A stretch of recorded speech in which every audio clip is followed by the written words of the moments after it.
Durante muito tempo, a morte vermelha assolara o país. Jamais se vira peste tão fatal ou tão horrenda. O sangue era seu emblema e seu sinal. A vermelhidão e o horror do sangue. Começava com dores agudas, com um súbito desfalecimento, seguido de um sangramento profuso pelos poros, e então a morte. As manchas escarlates no corpo e, especialmente no rosto da vítima, eram o estigma da peste que a isolava da ajuda e da simpatia de seus semelhantes. E toda a progressão da doença, desde o surgimento até o fim, não durava mais de meia hora. Mas o príncipe Próspero era feliz, destemido e sagaz. Quando seus domínios se viram despovoados pela metade, convocou à sua presença 1000 amigos saudáveis e alegres, escolhidos entre os cavaleiros e damas de sua corte, e com eles se retirou para o isolamento seguro de uma de suas abadias fortificadas. Era uma construção vasta e magnífica, criação do gosto excêntrico, mas grandioso, do próprio príncipe. Cercava uma muralha alta e forte, com portões de ferro.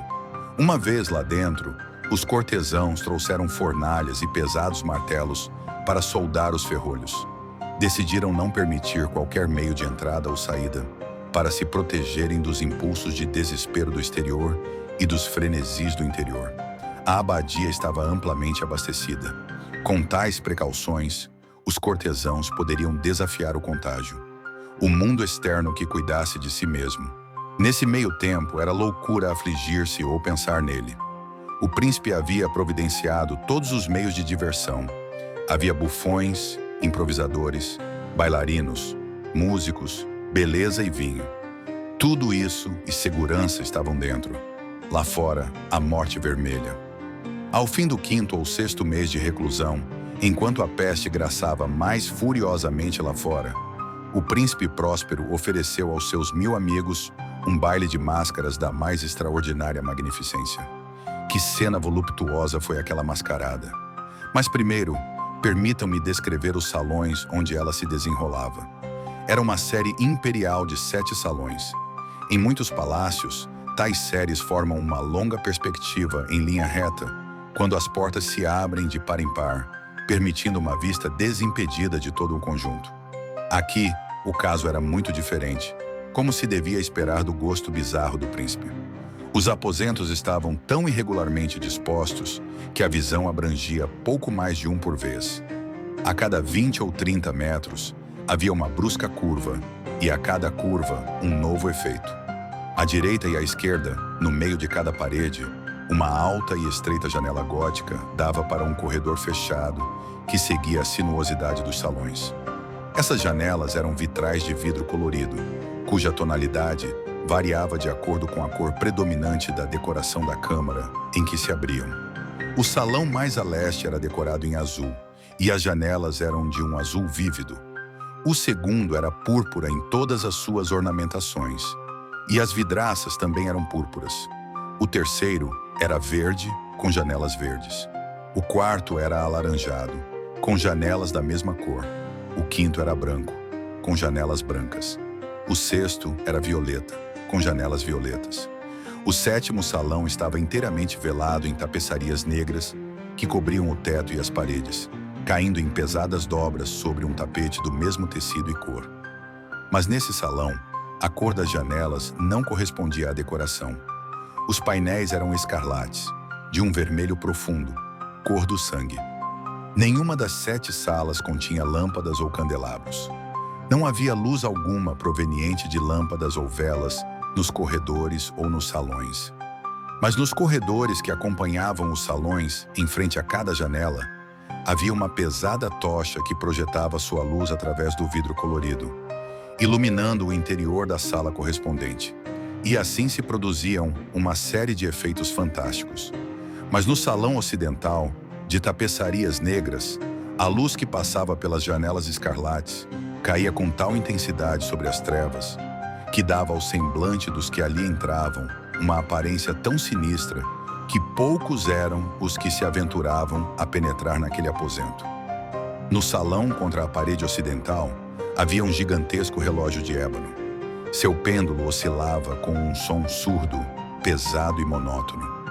Quando o ponteiro completava a hora, o mecanismo produzia um som claro, alto e profundo, de tal maneira peculiar que, a cada hora, os músicos da orquestra eram obrigados a interromper momentaneamente sua execução para escutar o som. E os dançarinos cessavam seus movimentos e, por um breve momento, reinava um desconcerto geral. Mas quando o eco cessava, uma leve risada percorria a multidão e os músicos olhavam uns para os outros e sorriam, como se zombassem de seus próprios nervos e de sua insensatez, e prometiam em voz baixa que o próximo toque do relógio não lhes causaria tal impressão. Mas quando, após o decurso de 60 minutos, o relógio soava novamente, surgia o mesmo desconcerto, o mesmo tremor e a mesma reflexão. Apesar disso, a festa continuava alegre. O príncipe era um homem de gosto excêntrico. Seus olhos haviam contemplado cenas estranhas, e sua alma se inflamava com as cores e os efeitos. Muitos o julgavam louco. Seus cortesãos, no entanto, sabiam que ele não o era. Era preciso ouvi-lo, vê-lo e tocá-lo para ter certeza de que não era insano. Naquela noite, o príncipe dirigia pessoalmente a decoração das salas, e seu gosto havia orientado a escolha dos trajes. Sem dúvida, eram criações grotescas. Havia muito brilho, muito esplendor, muito fantasioso, muito do que se vê em delírios. Havia figuras arabescas com membros e trajes incongruentes. Havia fantasias delirantes, como as que se veem em pesadelos. E então surgiu, entre os convidados, uma figura encoberta por trajes fúnebres, altos e flutuantes, parecendo as vestes de um cadáver recém-saído do túmulo. A máscara que ocultava seu rosto imitava tão perfeitamente os traços de um cadáver rígido que o mais audaz dos convivas estremecia ao olhar para ela. E seu traje estava manchado com o vermelho do sangue. Era a própria imagem da morte vermelha. Um murmúrio de assombro, depois de horror e, por fim, de terror, ergueu-se daquela multidão insensata.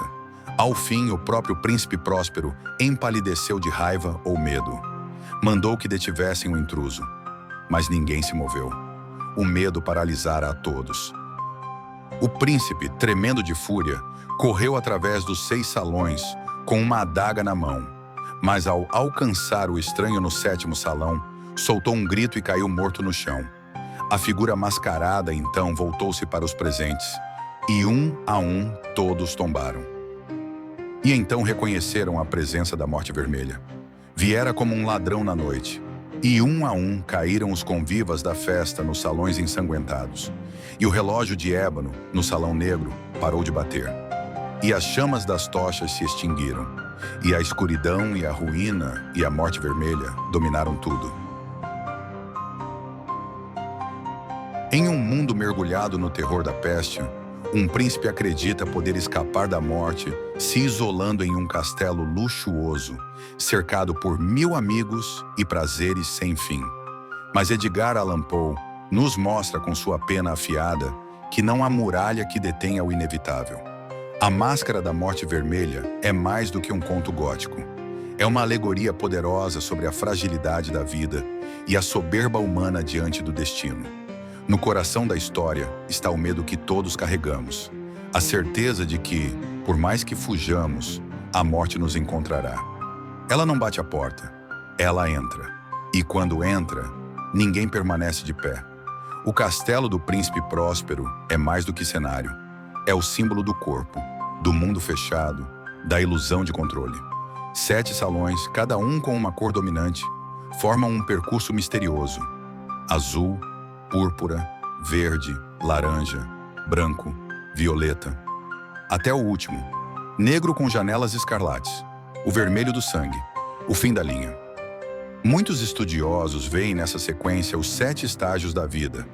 O último salão, evitado por todos, é a morte, a qual fingimos não ver, mesmo quando ela está diante de nós. No centro do 7º salão, um relógio de ébano. Ele não marca apenas as horas. Ele impõe o silêncio. A cada badalada, os músicos param, os dançarinos tremem, O medo invade a sala. O tempo ali tem forma e som. E a cada minuto se aproxima do fim. E então, ela chega. Uma figura mascarada, cadavérica, atravessa o salão. Ninguém ousa detê-la. Ela caminha entre os nobres vestidos de ouro, com sua máscara feita de carne e seu traje manchado de sangue. O príncipe, tomado por coragem ou orgulho, enfrenta o estranho e cai morto. Os convidados tentam arrancar a máscara, mas não há nada por trás dela, porque aquela figura não é uma pessoa, é a própria Morte Vermelha.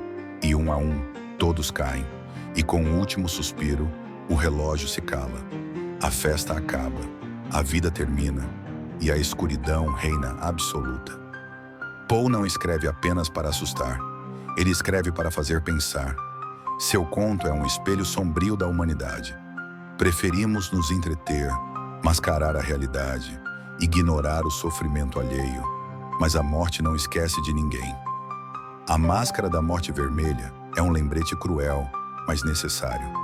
A morte não precisa ser convidada, ela entra, e quando ela entra, ninguém dança mais. Edgar Allan Poe nasceu em Boston em 1809.